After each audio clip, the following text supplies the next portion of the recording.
when I was just out of college to help me study and prepare, and that was like a miracle drug for me. I took one, and then I wanted more, and took more and more and more, until 3 days later, I'd used all my medication. Addiction is a way of coping with life when you don't know how to do so relationally. So if you learn at a young age that when I have stress, when I have worry, when I'm sad, when I am fearful, if I use a substance or I use a process to return to joy or to return to hope, it will never have the same effect as a relationship. So it's a way of coping with life, but it's a maladaptive way of coping with life. It will never work.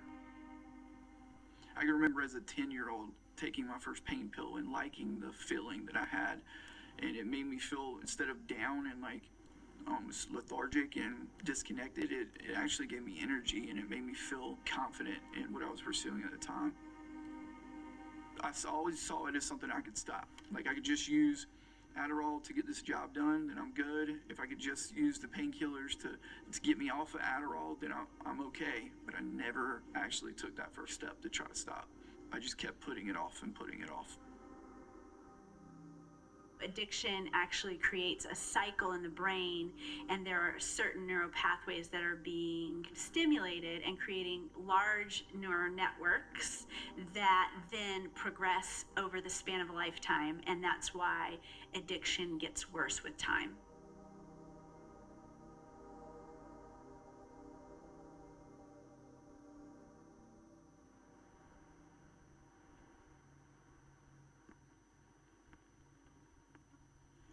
I was exposed to pornography when I was probably about 12 from a neighbor friend of mine.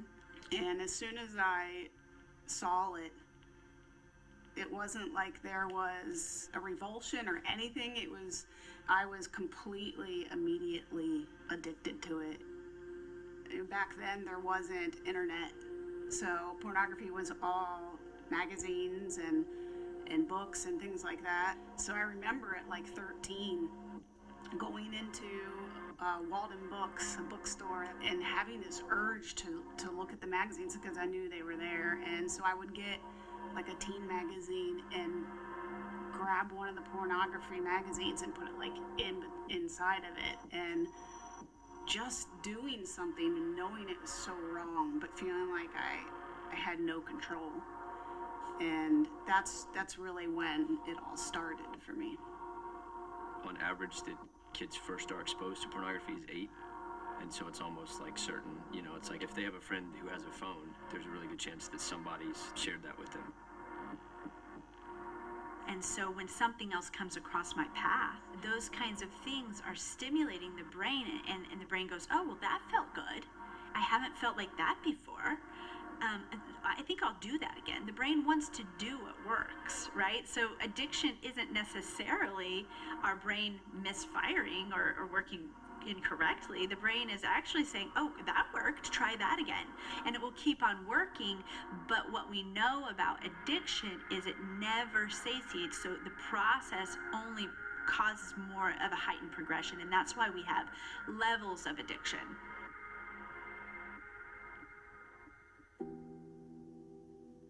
When I was really little, I was very affectionate, very fun-loving, very goofy, and that really all changed when, around 5 years old, my grandfather sexually abused me.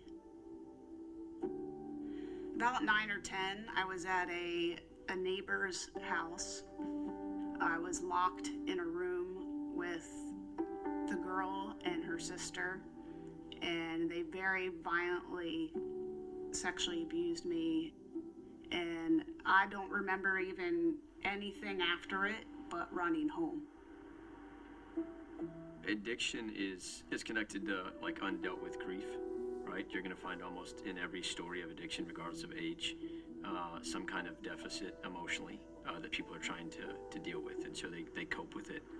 If there's abuse in the situation, not only now is there a void, there's also a lot of emotional pain, and I need distraction from that pain, and this addiction provides me that distraction. It was summer of 2016 that we got the phone call. That her dad had just went unconscious at her house.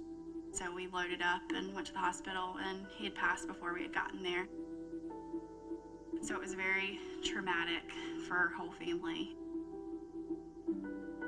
It was in that place where the first thought I had was I didn't want to deal with this pain. And so I called the doctor and asked if I could get her script, and so I got a script for Adderall. We attempted to get my father-in-law's affairs in order, and it's like I'm sitting here going through my father-in-law's stuff of the things that he left behind. Meanwhile, thinking, what would happen if I died right now? What would I have left my family?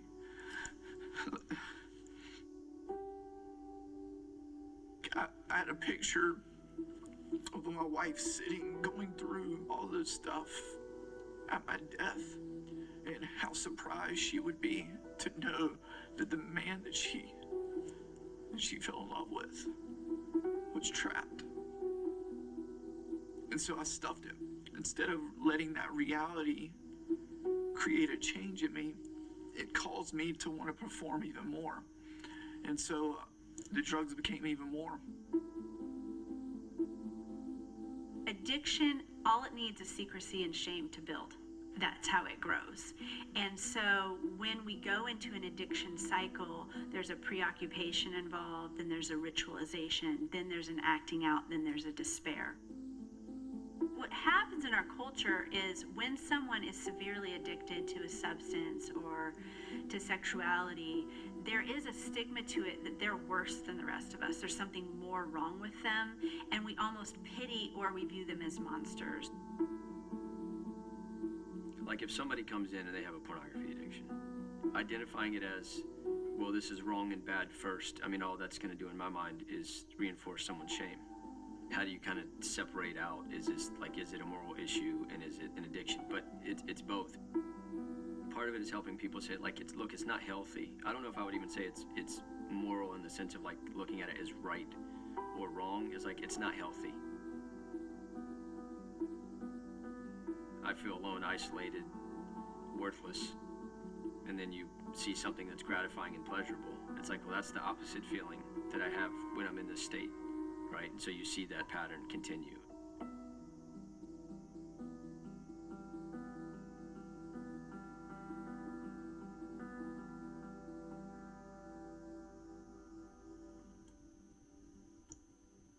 I really wasn't experiencing any freedom, and I was in a place where I didn't even know what to do. I didn't feel like I could control it. And the more I watched pornography, the deeper that I had to get into watching things that were worse and worse. And when I started doing it, it really began to scare me. And at that point, I didn't even feel like I cared. It was like literally beginning to numb myself to where I couldn't even feel anymore. I began to be more isolated from my husband emotionally. I began to even not want to be around my kids. I don't think that they knew that, but I knew it, and so I knew that this was a really big problem that had really gripped my life. I felt like even my brain needed it. They compare it to pornography addiction to cocaine addiction. It triggers the same pleasure signals that it does for drugs. So physically, even my body felt like I had to have it, or I couldn't calm down. So there are process addictions and there are substance addictions. Substance addictions are going to be like your alcoholism, your drug addiction, where a process addiction is going to be more your sex addiction, pornography, eating disorders, and such. These are things that you're not necessarily having to take in to change that biochemical state, but there is a dopamine release attached to it. And so being able to escaping is why a lot of people do that. But what they're escaping from or what they're trying to run from or avoid, I think is undealt with grief or pain. greatest factor to help people move out of addiction is community, or being bonded with other people. It's like, well, I don't want to expose myself. Well, but the thing that you need most, beyond just working through the understanding the emotional deficit and any trauma or grief, is you need other people. Like, you're not going to make it without other people. It was April 12th. I went to a funeral of a young 20-year-old that had overdosed. Right after the funeral, I went to someone's house, and it was an innocent visit at first, but left on the sink in the bathroom was a pill bottle full of hydrocodone. And then there was only like 2 or 3 pills in there, and I took one. The next day I woke up. It was almost as if the Lord spoke to me audibly. He said, repentance is a gift. He's like, your journey starts today. My executive pastor at the time called an emergency meeting, said, you need to come in. And all kinds of emotions are going through. Panic. I had no proof that I was about to be caught, but I was praying that I would actually get caught. And I walked into the office, and my executive pastor and my pastor were there, and I just lost it. And they didn't have to say a word.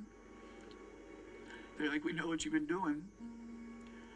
I was like, I want freedom. I want out. I need help.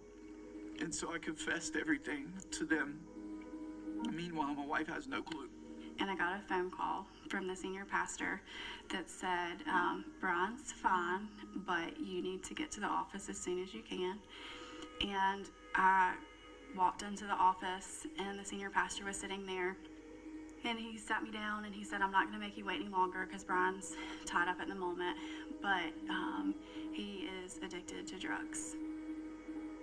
He called us both into the office with the senior pastor, the associate pastor, and Brian and I. And he couldn't look at me, and I couldn't look at him. And there was a heaviness in the room, and I just remember feeling so broken.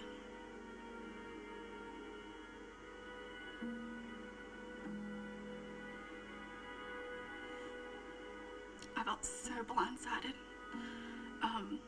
Being that I work in neonatal intensive care, I see withdrawal signs in babies, but I missed them all in my husband.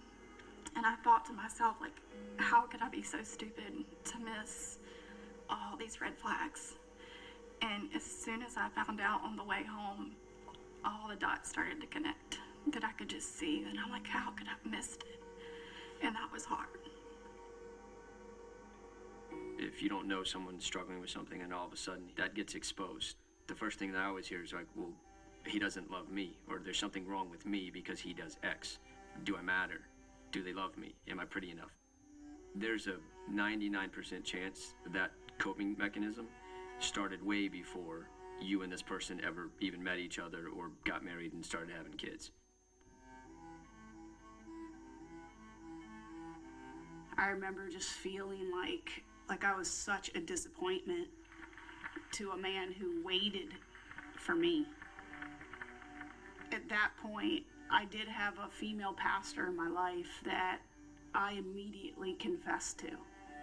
My husband didn't know, and even though I was being transparent and honest with this pastor, he happened to oversee a Facebook message where I was talking to her about it, and that was the first time that he knew my struggle, and he went through all of those questions, and it was really hard for me. I was the one that did this to him.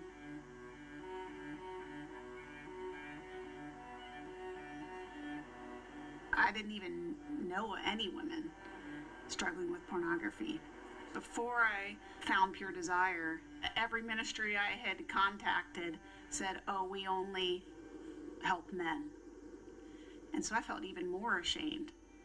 And, well, I shouldn't struggle with this. So there's a difference between, sometimes we call it a healthy shame versus a toxic shame. The guilt or the healthy shame is, I did something bad. I know who I am. I'm a good person. And then I didn't act like myself. And I feel badly about that. But with a toxic shame, it says, I'm a bad person. There's something inherently wrong with who I am. I don't belong. People don't want me, and I don't even want myself. I'm wrestling this whole time, like, how can I be a Christian? How can I be a pastor? How can I do all these things, be all this, and struggle with addiction? And when I walked into rehab, I'm with 17 guys that are struggling with sex addiction, drug addiction, like literally anything that you could think of. They did introductions, and I listened as each guy told their like worst sin and their worst struggle. And I just wept. And I wept because I was in a place where I felt like I could belong. Man, you're struggling with that? Well, here's what I'm struggling with. And it was like a true community where it was authentic. Nobody was hiding. Everything was out in front. And I feel like I could just be whoever I am. I never told anyone because when I grew up in the church, sex was never spoken of, or if it was don't do it until you get married. So for me, the shame was so great to even struggle with anything sexual that it literally kept me keeping it secret. I think the shame really started to break for me when I did expose it to another person who accepted me. Not only was the physical beginning to change, but my relationship with God was changing to where I knew that He was there for me in those places where I was being abused. In that moment when those girls were abusing me, I just saw Jesus standing there just crying. The shame really began to shift when I began to truly believe that I was worth Jesus fighting for. And I don't think I struggle with shame really at all anymore. We all fail, and if I fail, big deal. When I used to fail, I used to just beat myself up. And that would just cause me to go to it even more. That's what really happened for me. The shame began to fade away because when I was hurting, I would go to Him instead of something else for comfort. As someone goes into recovery process, we want them to get into behaviors that are life-giving and set up more of those behaviors than the others, right? So that we have lots of options for exercise, eating right, getting out into nature, being in community, engaging in relationship. In fact, one developmental understanding is that when that is not done for a child, they actually are very susceptible toward addiction because they don't know what does give purpose, what is engaging. Well, I guess video games are, I guess drugs and alcohol, but it never satiates, right? It's only going to progress and it's only going to get worse unless there are some real, truly healthy and life-giving things that are creating that sense of purpose and connection.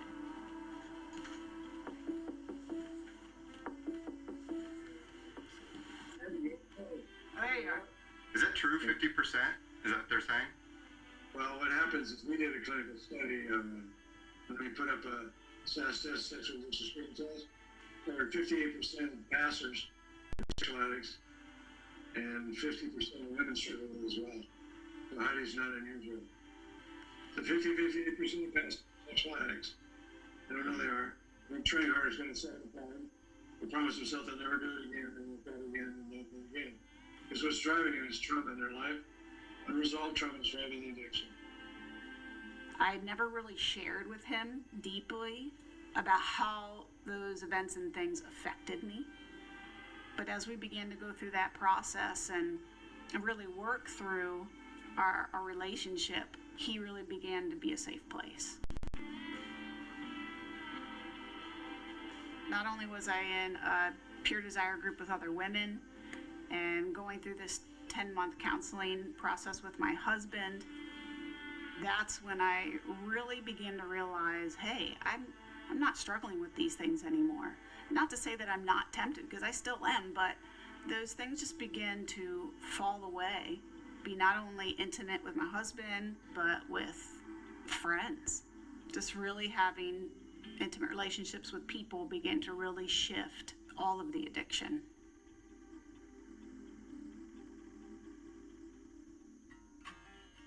Where I am now is I'm in a place where I have people in my life that I've allowed into my life to speak into me. If they see blind spots, if they see areas that are concerned, they can actually ask me questions. And even if I lie to them, they're going to know me enough to know if I'm lying to you. Through Brian's recovery, he started and opened up his own gym called Cedar Point Fitness and brought the same healing process through rehab and that we had learned as a family into the aspect of his gym. When I have couples that come in and it's like, hey, you made a mistake, but your life matters, your family matters, you're responsible for them. So the spouse, it's the same thing. It's like, look, this is really hard, but if you'll come in and you'll do the work that you need to do and you'll fight for it, and it's worth fighting for. Like, you could tell the story that, hey, we went and we fought for it, right? Like, we came through this, and so what does that do? It gives hope to other people. It's like, what story do you want to tell 20 years from now versus what story are you telling now? When I think about where I am now, and it took a long time for me to get there, I think for the first time in my life ever, I feel free. And I became so afraid of making mistakes. 'Cause one heart for is all that it takes to make you question man you thought you'd be. I began to question the bright things you see in me. Love is patient, love is kind. Love doesn't keep a record of what's Walking out of rehab, it was just those changes of like what I've missed, coupled with the healing that had happened, the freedom that I experienced. It was difficult because I know that my family didn't experience that same thing. I took a plane ride home and I walked in the doors. My kids went nuts. I'll never forget it. Like the moment that I got tackled with my kids, it was it was incredible.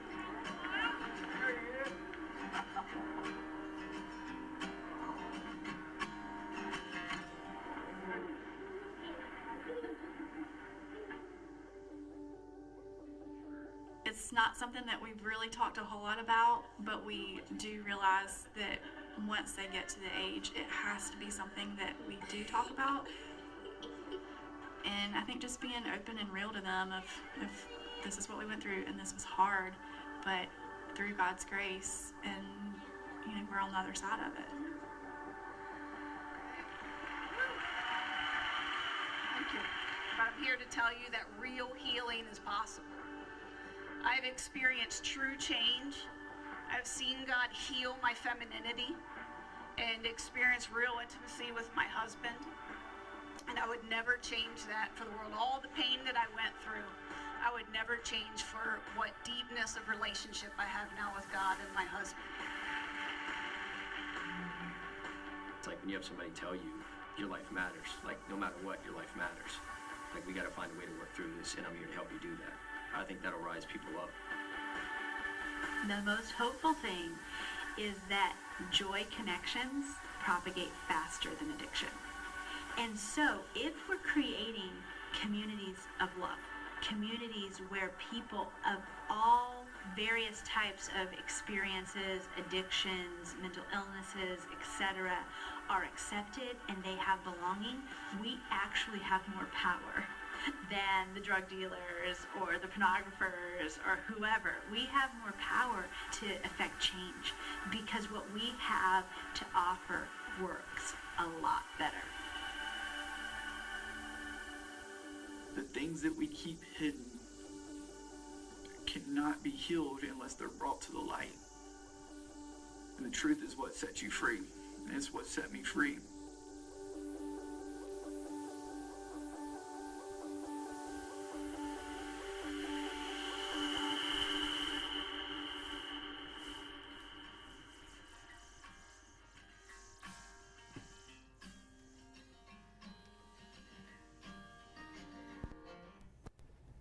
Amen. What a powerful video. Well, let's get into it.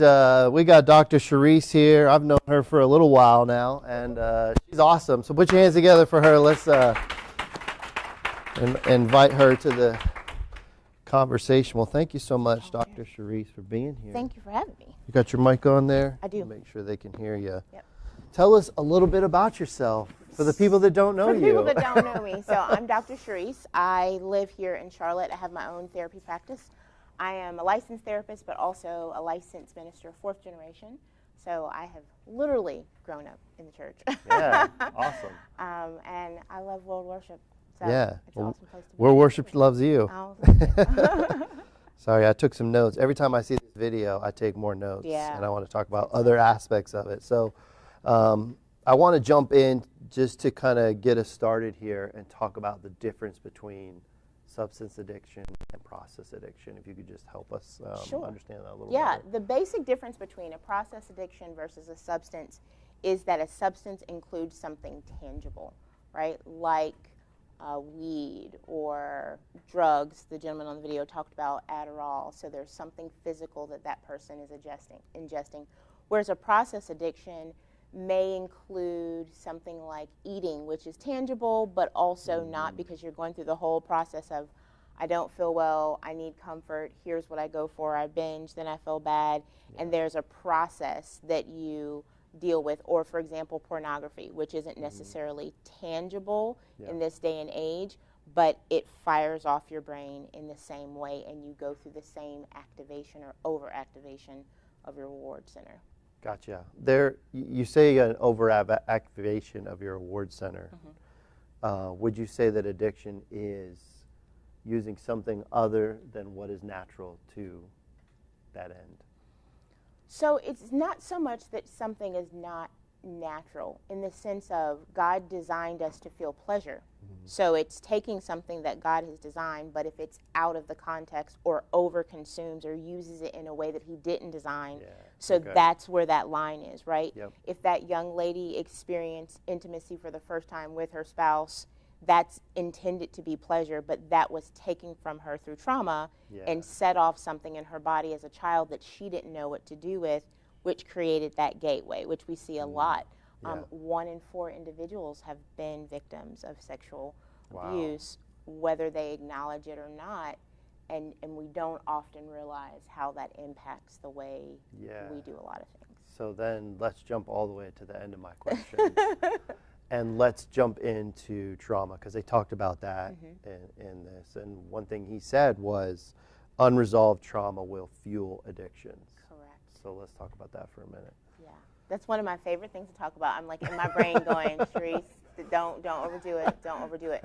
So I'll try and look at it this way. The back of our brain is where we have our limbic brain, and our limbic brain holds everything that's ever happened to you. Wow. The things you remember and millions, literally, of memories that you don't remember. Yeah. Something comes in, a situation goes to the back of your brain before you figure out meaning, and that part of your brain and your memory decides, is this a threat? Is this not a threat? Okay. So if I have something that is unresolved, it gets stuck in our midbrain, which means it makes it difficult for me to make the best decisions that God would want me to, because from the space from here to here, this is blocked. Yeah. And that's why we get frustrated and we go, why do I keep doing things that I don't want to do? So I've got fear, unresolved trauma, firing off here and says, threat, do something that makes you feel good. Yeah. And that feel good can be a number of different things. And when you're here, you can't get to this part that makes your rational, highest, most honorable decisions. So you go engage in some kind of process or substance addiction. Then you go, oh, I have dopamine. I feel better now. This smooths me over. Okay. And now I feel guilty and horrible and should have made a better decision. But why couldn't I think of that when I was in stress? Because it's blocked by unresolved trauma. So that, okay, great. I'm with you. That's bringing me to another question. So that would seem to me like, let me ask 2 questions here then. Okay. Is everyone that's dealing with addiction dealing with unresolved trauma? And if they are, how would we figure that out? The answer to that is yes. Okay. Because it's a pathway. It's a pathway in your brain that your brain has learned to take. So part of how you would know is usually there's some activation point, and it's not about necessarily an experience, but it could be a feeling. You know, let's say someone goes, man, I do really well until I get stressed. Well, stress is your activation point, and some part of your life you may not have had the caring and the loving people around you to help you manage stress. So if I grew up in a bunch of trauma, which I did, you know, and you don't know how to manage that stress, then you look for ways just to survive. Yeah. And that kind of creates those pathways, and that becomes those self-sabotage, those addictive habits. So yeah, in any study we've ever done, we've never come across anyone who has had addiction that has not experienced some type of trauma. Last thing I'll say, where we get caught up is we think trauma is always big. They described big traumas, you know, or she described big traumas. But trauma could also be having people physically present but not emotionally available, right? So being in a home that things even looked great and fine, and we went to church every Sunday and did what we were supposed to do, but I was emotionally neglected and nobody ever asked me how I was doing, and you weren't allowed to communicate or share anything, is also a form of trauma. So where we get lost is we think, well, I didn't have anything bad happen to me. I wasn't sexually abused. I wasn't this. But there's big T and little t trauma that impacts that. I won't go into it more, but I think everybody gets I know I got your mind going like. Okay. Yes. I want to talk about big T and little T trauma. I know y'all are wanting to hear about it. Let's talk about it. We got to go there. Yeah, so big T trauma is your acute, big, major things that happen, like sexual abuse or rape or domestic violence or experiencing a car accident or something traumatic. Little T trauma, I love the analogy of like knowing that there's a little spot in your ceiling that allows in moisture, and you kind of ignore it. Oh yeah, see that spot, it's not that bad, and it drips and it drips and it drips, and all of a sudden one day your whole ceiling falls in. So little T traumas are going to be those small, consistent, pervasive things. Not having enough food growing up is a trauma, which creates a level of activation, which then can create, I want to do drugs later because I'm afraid of that same feeling. Emotional neglect, like I named, having someone physically present but not emotionally present. Being pushed into situations that you were not ready for. So if you grew up in an environment where someone said, suck it up, you're fine, get in there, and you learn to do it, but inside you are like, I don't know what to do with this. I'm a kid and I'm responsible for all of these things, and you being pushed into that state that's beyond your overwhelm is a little T trauma. So continue to do that over time, and it thins out your impulse control. Wow. Yeah. That's Does that great. make sense? Yeah. Everybody? Okay. So Brian says in this video, he says that it was a one-time incident that drove him into a life of being trapped.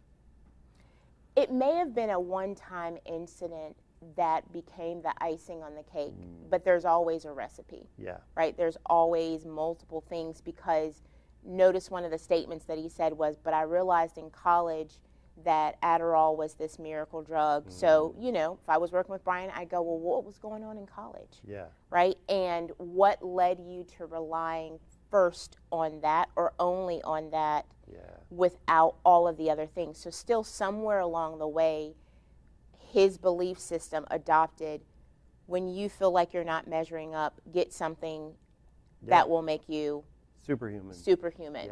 Yeah. Until you can't stop, because that's what happens. The more you do it, the more you want, and the more you feel like you need it.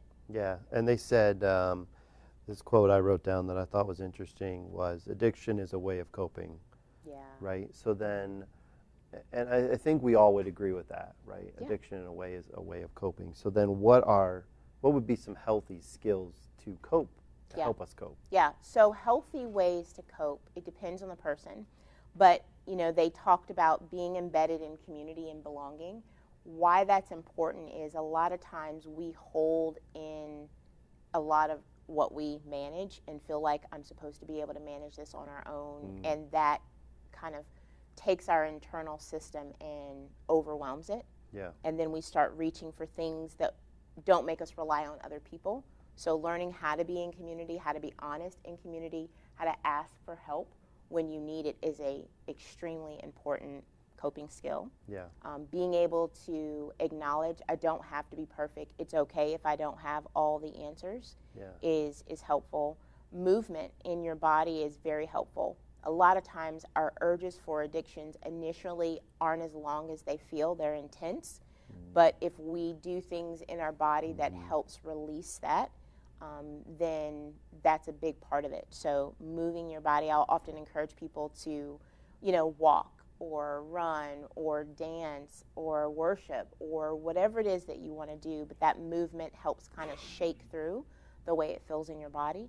And depending upon how your system is set up, even how you eat is significantly important, because if you have a history of addiction in your family, you may also find that you struggle with substance addictions such as alcohol or food. Okay. And those can be hand in hand with how you're self-soothing. Yeah. Awesome. Yeah. So I'm going to shift you into a different space for a moment, Okay. and we're going to come back to trauma because Okay. I got more questions in that realm. But one of the Brian's spouse actually said this. She said, "I missed all the signs." Yeah. Okay. So the question is, if you're a spouse of somebody, how do you not miss the signs? That's sometimes impossible, right? Because we do a really great job at hiding. Yeah. And we also want to protect the people that we love.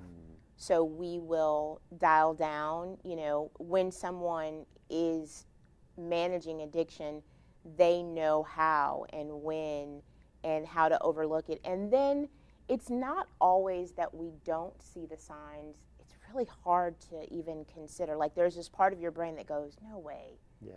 My husband would never do that, or my wife would never do that.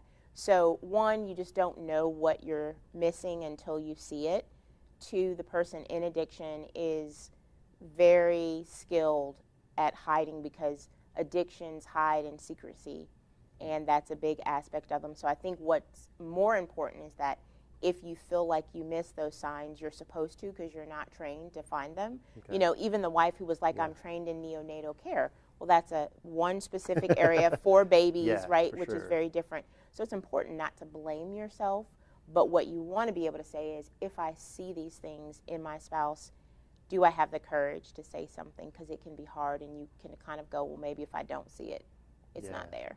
Yeah, well, that takes me to this next space, because I thought the same thing when she said that. Well, I was just this neonatal, I'm like thinking that's completely different than an adult addiction. And sometimes a spouse will take on all that guilt and not want to say anything just because they feel so guilty because they're in that relationship. Speak to that for a moment. Like, what should a spouse do? How could they, if they don't feel comfortable, how could they get the courage, or what could they do? Yeah, I mean, if they don't feel comfortable, honestly, pray and ask the Lord to give you the comfort and the courage to go, I have a sense and I feel like you're not okay. Yeah. Is there anything, that you want to share? And just giving him that opportunity. Just like the gentleman came, he was begging and waiting for someone to find out what he was doing so he could confess, because there's so much pressure around it. Yeah. So I think even just being able to ask a spouse, are you okay? Things seem different, because it does need to be this balance of them choosing when to share, because if a spouse isn't ready, sometimes that can become toxic and intense. So you can't push them to a place that they're not ready to go, but it is important not to blame yourself and just to ask questions when you can, and do it out of a place of love, of course. That makes sense. Let's shift to children. Okay. I'm for it. How do you watch your children? How do you look at your children? I mean, obviously, as a parent, you want to protect your children from everything you can. Yeah. How do you find a space to protect them? You keep by them giving locked them, up feeding them. 24 hours. No, I'm kidding. I'm totally kidding. I am totally. Look, your daughter's like, oh my gosh, I hate this. I'm totally kidding. I'm totally kidding. It's important to know that we cannot keep our children locked up. One thing that a lot of times we fear is having open conversations with our children. We think, oh, we don't need to. I don't want to expose them to that. And in truth, if we don't expose them, someone else will. Yeah. And very early. Probably already have. probably already Yeah, have in absolutely. different things. So I think as parents, it's very helpful for us to work on ourselves so that our children can feel like no matter what it is, I want you to come to me. I'm not going to say that I'm always going to manage it perfectly, and I might not have all the answers, but I genuinely want you to feel like you can come to me and we will figure it out if you're curious, because I love you enough to tell you truth. Yeah. And the things that you're going to hear from people your age may have been things that they've heard in different ways. So keeping that open line of communication, and then really getting resources and not being afraid with having those conversations with your children. You know, the moment your children are honestly around 4, you want to start having conversations around keeping your body private and places that are okay to touch and what kind of places are not okay to touch. It's important for us to be cautious, even family-wise. About 70% of sexual abuse happens in families. Wow. So even making sure that there are always adults present during time that they might be changing clothes and doing different things, like no one noticed that this little girl was in the room with these 12-year-old girls, because your thought might be, oh, you know, they're just playing. So just not knowing and just kind of keeping things open, because what is there to play up there, you know, that you can't play with down here, and just really guarding that and helping arm your children as much as possible. It's really challenging. You know, when you are with somebody that you love and you trust as a child, your mind is really overwhelmed with, you kind of get paralyzed with, I don't understand. I thought these were people that love me. So the best thing that we can do is have open conversation, give them actual education, and let them know nothing is ever your fault. I will not be upset, but if you ever experience anything where you don't feel comfortable, I want you to be able to tell me. Yeah, that's good. Let's push into it a little more. What do those conversations look like? Tell me what you mean. And let me clarify that. What do those conversations look like at different ages? So I would say when they're little, you said something about a 4-year-old. You know, as you move on in life, you know, I think a lot of times once our kids are teenagers and they're getting to an age where they can kind of manage their own stuff, we kind of just hands off. Yeah. You know, what do some of those conversations look like as they get into college and they get older and they get into their 20s and 25? Yeah. Sometimes as parents, we're just like, oh, yeah, this is great. Now I got a buddy, and I don't ever have to deal with any of this anymore. And instead, there's a lot of different opportunities that are awakening to them. Sure. So maybe you could speak to some of those different I think age groups. Yeah, I think one thing that we have to recognize is it is a myth that, oh, they're 14 or 15 years old and now we're golden. The adult brain does not functionally fully form until 26. Wow. So up until then, there's a lot of fluctuations that are happening with decisions. It is important for us to know how to do it in a way that still respects their age and that we recognize that they're getting older, but that's where having those very open conversations. So at 4, it might be, you know, about touch and about kindness and about empathy. Then as you know, become 5 or 6, it's going to be about conversations and things you hear and when something makes you uncomfortable and really sticking up for yourself. Then by the time they're 8 now, it's going to be about technology, making sure that you train your children in how to operate around technology. I'm a huge proponent of making sure that you have something on anything in your house that helps monitor where people are going on different sites, or even if other children come over to your home, hey, we throw phones in here, let's just be here to hang out. You know, Wi-Fi is not necessarily needed if your parents need you. And it will seem very frustrating to your kids. I remember our children were like, oh my gosh, you guys are terrible. You know, we didn't let them have phones in their room at night. We were like, you need to sleep. You know, blame it on us, which they did. But once they got into late high school and then college, they were like, thank you. You know, they were like, there's a lot of conversations that happen and things that happens with our friends that we weren't overwhelmed by because that phone was downstairs, you know, versus there. And even as they get older, my children are 21 and 23 now, if you've kept that conversation going and you have allowed things to be open, it's recognizing that they are going to do things that are different, not wise, not smart, that you're thinking, how does this line up with what we taught you? But that's not what you want to say. Like, you want to be able to go, okay, so what'd you learn from that? Is there any way we can talk through this so that they just feel comfortable? But they genuinely need you. And if you can handle those conversations well without making it, you did this wrong, and clamping down on you, and how could you, because that doesn't help do anything but create more shame, they're going to be more likely to really kind of listen and learn how to make those decisions for themselves. Yeah, that's good. I hope you guys wrote all that down. That's a lot of good stuff right there. And before we go into another area, they talk about this secrecy and shame. And I think, you know, it definitely relates to children, but it also comes into the space of the adults. And so what are some things that we can battle against the shame? This shame seemed to be this huge thing that they talked about, the toxic shame and different types of things. Yeah. So let's speak to that for just a second. We can have shame around a million different things on any given day. You know, if you think about the core of shame, it is we feel disappointed in ourselves.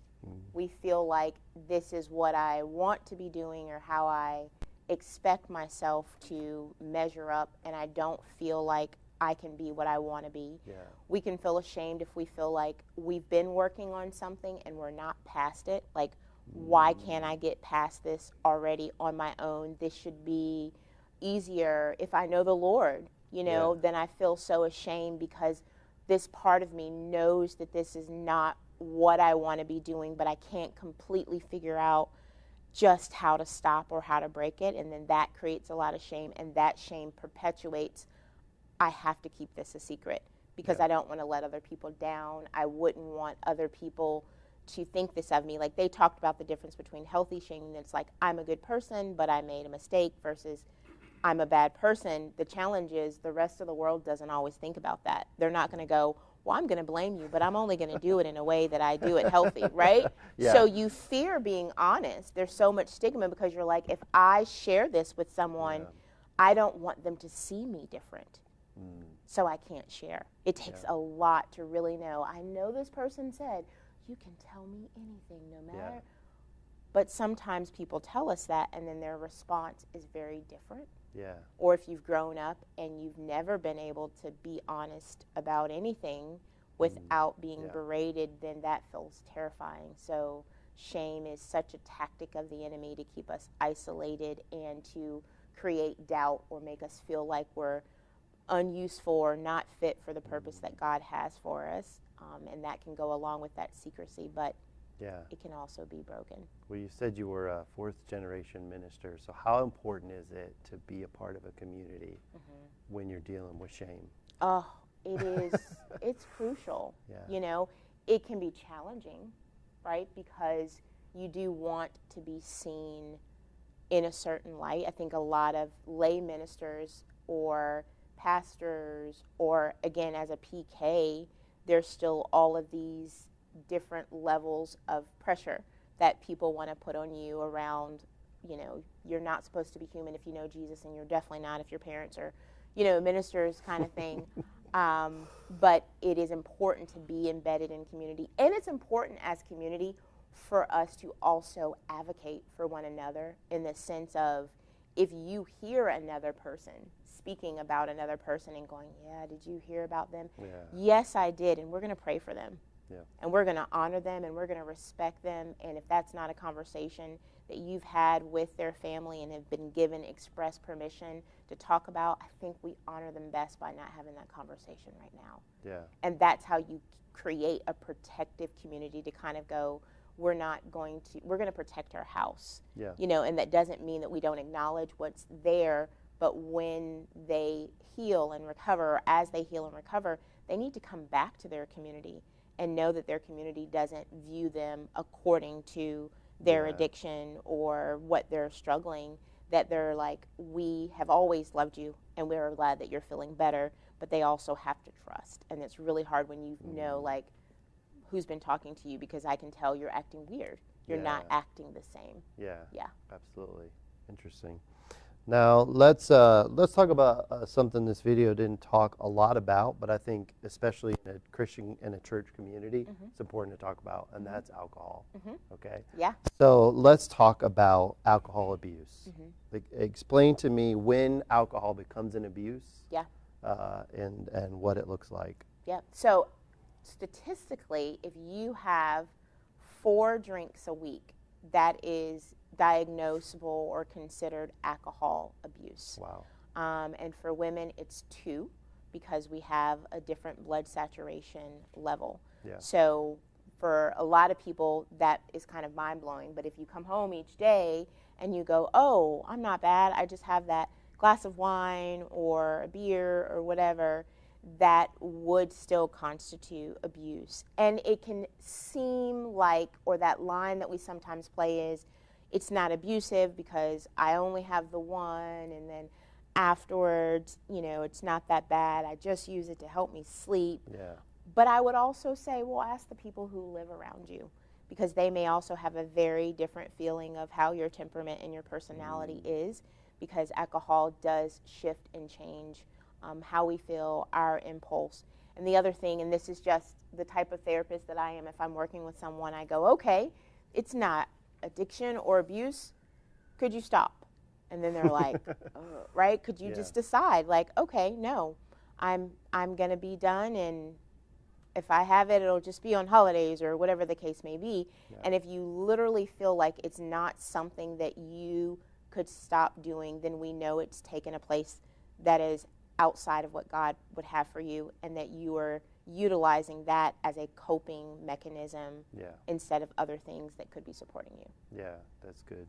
Yeah, that's very powerful. And you said, you know, about the 2 drinks for women and the 4 drinks for men. It's interesting sometimes that we just think of it as, okay, that's not something that's a problem for me, but you know, it's the changing of the person is really the space that that's in. Yeah, changing of the person. And then for those that know the Lord, it's also, what am I using outside of him to soothe me, to comfort me, to support me? Yeah. And how does that honor him in any way? You know, I will often have conversations with my own family and go, if it's not something that we would do if Jesus was sitting down at the table, then we have to rethink. Like, if somebody there was in front of us that is very important, would I feel as comfortable doing this?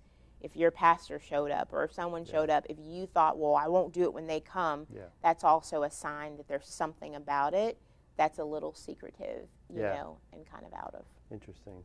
Good. Thank you. Thank you for that point. Yeah. Let's talk about Joy Connection, because she said something that I thought was really cool, and I've done a lot of research on this. Joy connections propagate faster than addiction connections. So you talked about how your brain is wired and all these things. Talk about how once we come out of the darkness and we jump into the joy of things being exposed, right, and being able to move forward in the light. What do they mean by joy connections? Yeah, so the concept of joy connections essentially means anything that we do to try to self-soothe or cope with life, we are looking for a neurotransmitter called dopamine, which is a happy hormone that we all need.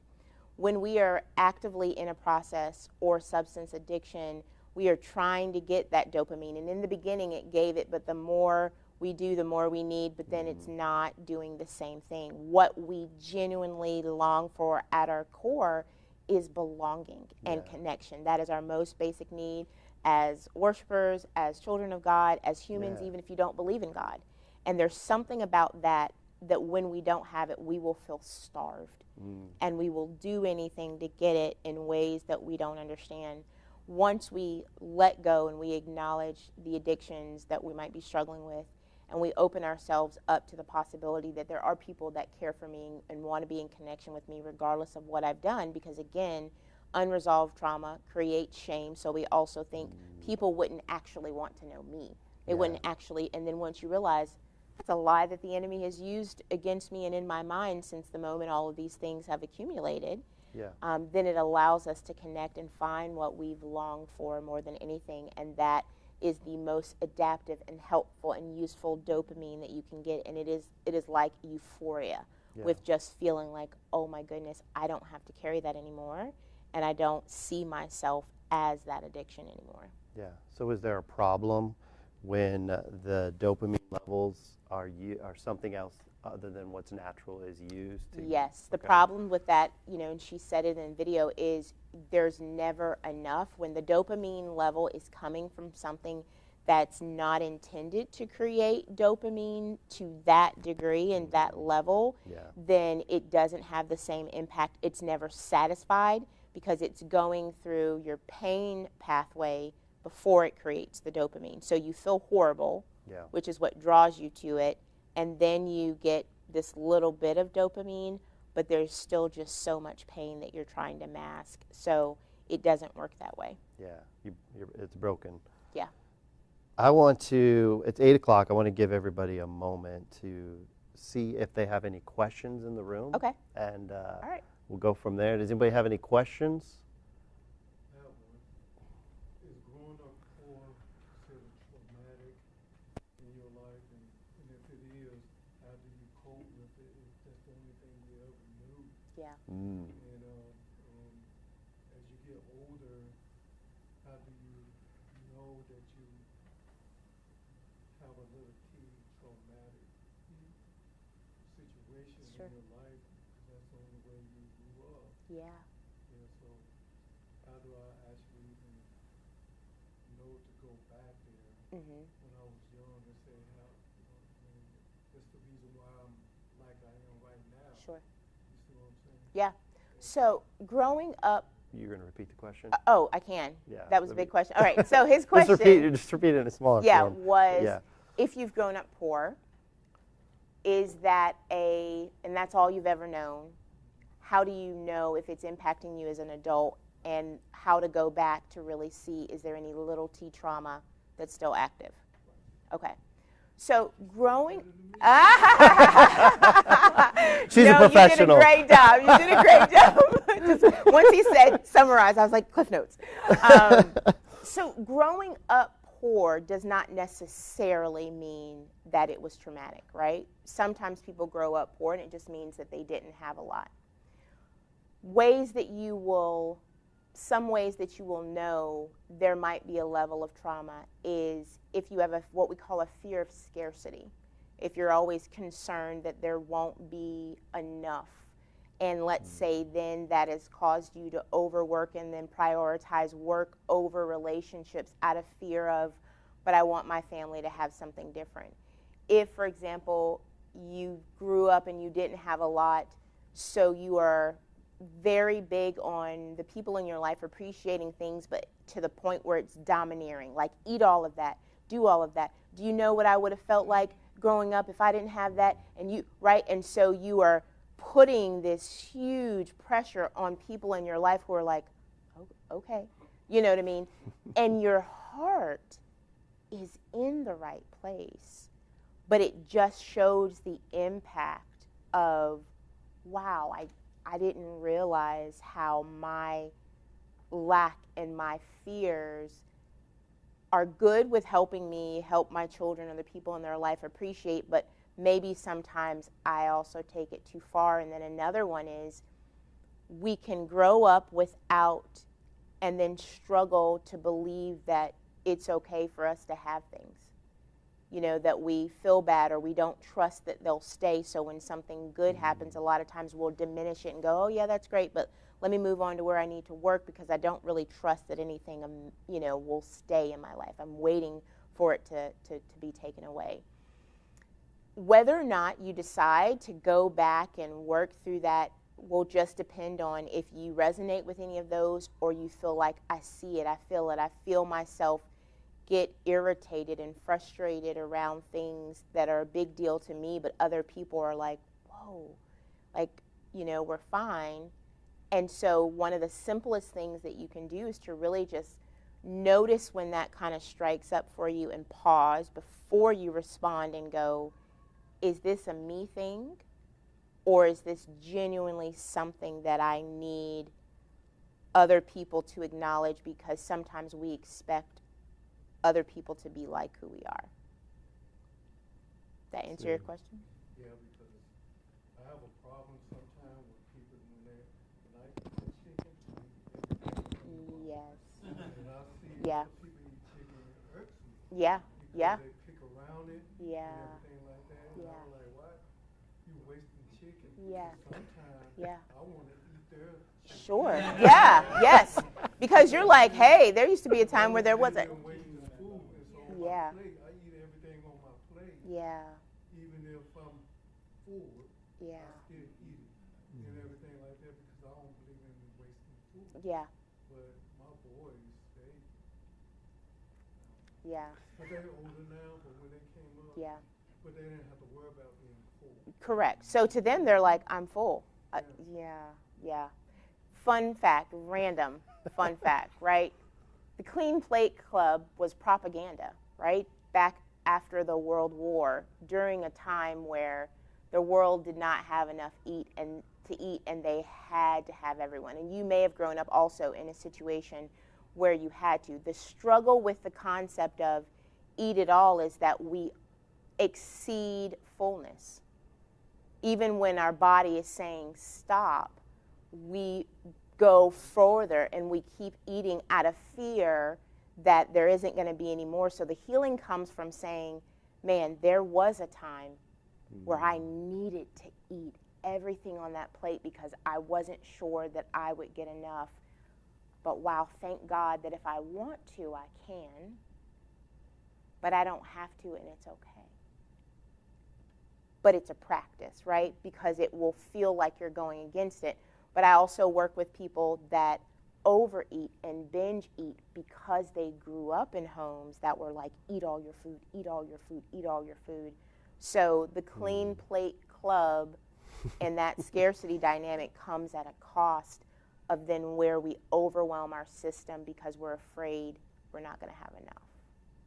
Sorry, I know it's kind of random, but. Good. Yeah. Anyone else? There we go. So is a life coach the same thing as a therapist? Not in any way, shape, or form. How are they different? Yeah, so a life coach is typically going to focus on the present, and they're going to work with you on creating a plan for something that you want to do better. So you might want to get a new job, and a life coach is going to focus on how do we get skills for you, how do we work on a resume, how do we give you a tangible plan that you execute to help do something in life. Whereas a therapist or counselor has been trained to kind of process, to analyze, to pull together bits and pieces of your past, your present, your future, look at your behaviors, your thoughts, and how they might be rooted in any areas of unresolved trauma. There are some people that do both, like I coach and counsel, but they're very different distinctions. And in coaching, we don't talk about the past. We don't talk about your trauma.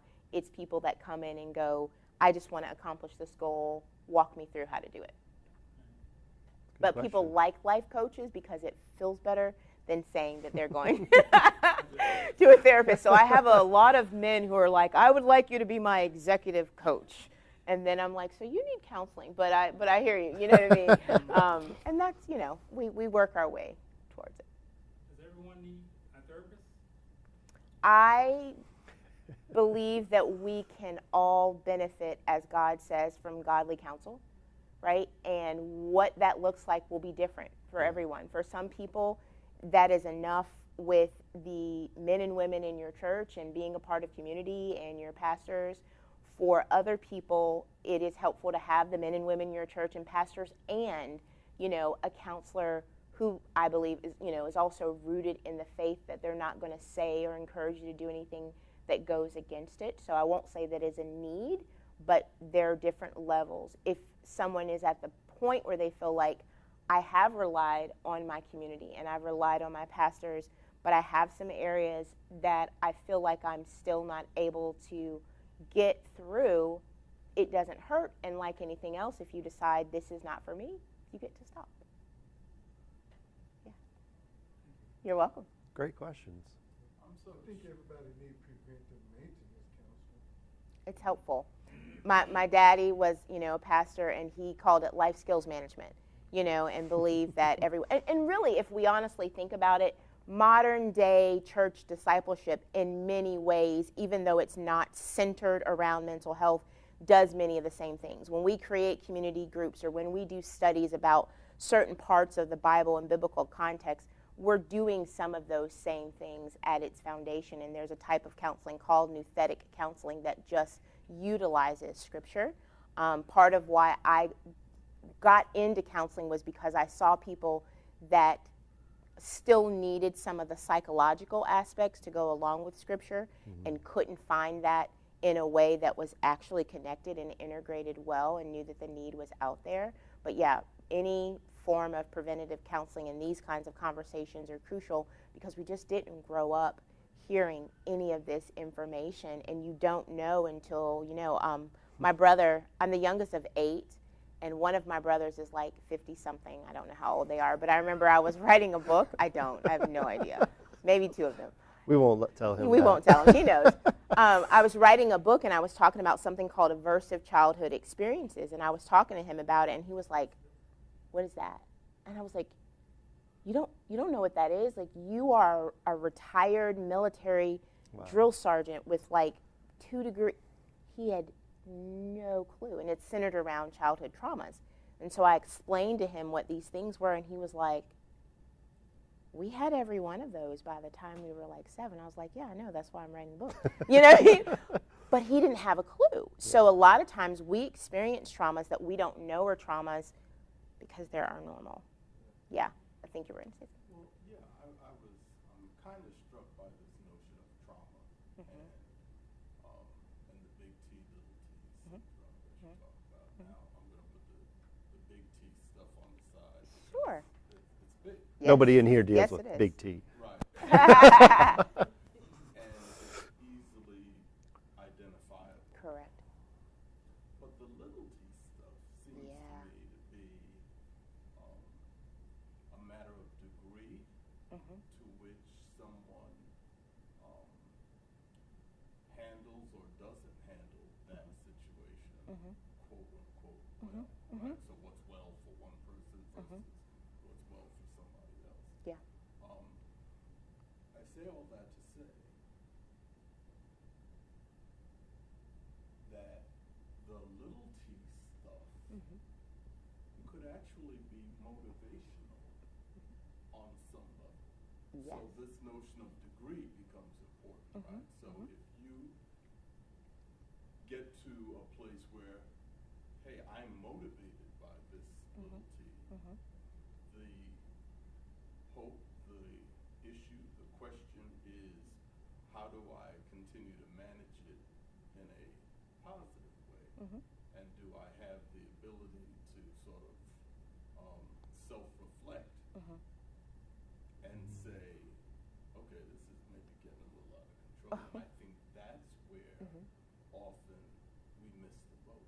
We don't have the ability to look at ourselves and be critical. And you just, you're dealing with something, and rather than pull yourself back and really analyze it, you just go with it because you've always gone with it. As opposed, and so this is less a question Okay. than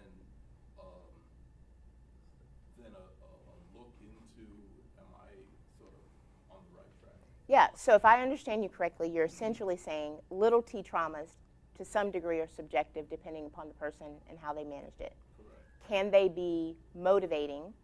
And if they are, how does a person keep them in the place where they're motivating versus harmful? Correct. Okay. Yes, yes. Thank you. Thank you. You can thank my husband for that. He was like, babe, get to the, yes, just tell me the answer. He's going to be so proud of me. I'm so proud of you. Yeah. So, yes, you're on the right track. It is subjective. The basic definition of a trauma is anything that overwhelms you, physically or emotionally overwhelms you, beyond your capacity to manage. And everybody's capacity is going to be different. Yeah. And at what age that overwhelm came is also going to depend on your capacity. Then, yes, people do choose or have opportunities to decide, is your little T trauma motivating to you, or is it a crutch to you, right? I have had several big T's and little T trauma and chose, what in the world is going on? I want to know what's going on. I want to heal from these things. And if I didn't know this information, there's also probably a whole world of people out there, right, who didn't know this information as well. But it is important for us to gauge, are we using it as motivation from our wound or from our scar. Meaning, if I'm doing it from the place of a scar, I am in a place where it is no longer impacting me and overwhelming me, so I can share and encourage and support other people in a healthy way without it causing injury or without it meeting my own need. Whereas if it's coming from a place of wounding, that's when we do trauma bonding.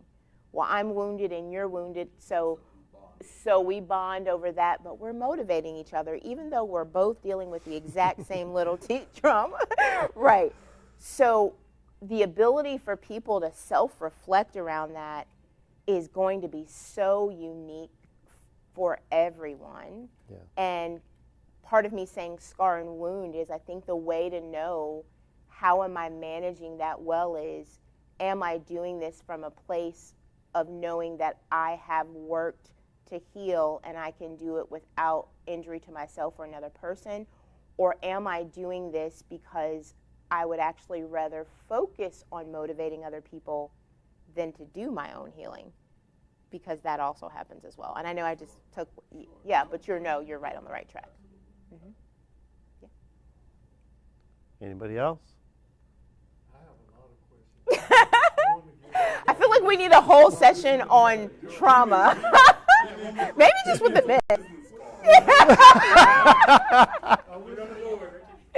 have one more question. Could you consider integrate? I went through integration in 1966. Mm-hmm. And I don't know if it was a small T or a big T, because I was bullied. Both. And everything you can think of. Both. I had no therapy. Yeah. I mean, the whole generation went through that. Yeah. So how do we address that? Yeah, there's a lot going on in the realm of therapy, racial justice, embodiment that works through that. It would be little t, big T, and everything in between. It would, right? Because you put yourself into, or you were put into a situation where you were in the minority. Bullying is one of the most challenging traumas to heal from. And also then you may be in situations where you just were forced to create a veneer around it. So it wasn't that it didn't hurt, it wasn't that it didn't make you feel horrible, but you also have the historical dynamic of we grew up as black and brown bodied individuals where if we showed what we were feeling, that was a threat. So we also have this innate part of us that goes, I know how to pretend that I am fine because that has been survival, but I might not be. So it is very helpful at whatever point a person decides to go, I was never able to acknowledge how difficult that was, but it's still there and I know it is, and it doesn't mean that it's impacting your life, but it's still heavy. And we genetically carry 14 generations of DNA. So we not only carry what we've endured, and that's for everyone, we carry, and the Lord speaks about it in the Word, from generation to generation as well. So when we heal, it's not just about us, right? It's, if we heal, it helps reconcile. It helps reconcile our relationship, but it also helps us treat our children in different ways and not pass on those dispositions because we don't realize they're there. So in that essence, I think it's always very helpful for us just to be able to acknowledge that and say that. And, you know, amazing that you've endured this far, but it doesn't mean that it didn't come without a cost. Yeah. Wow. Yeah. That's good. All right, one more question. Do we give it to Nelson or does somebody else have one? Nelson, you got one question. One. I have a statement and a question. Okay. Just one question. I'm just kidding. First of all, the statement. When I came here today, I actually thought I was coming to Bible study. I didn't know this was happening. Okay. That being said, I think I probably deserve to be in here more than everybody in here. Wow. Yeah. And only Pastor Josh, you know, I texted him early. He know what I've been going through this week. Yeah. And everything. So I'm so grateful that I'm here and everything, because I'm about in tears. Yeah. Everything, because I actually been going through a lot this week. Yeah. And everything. So I'm so grateful that I'm here. Now, my question is that my father was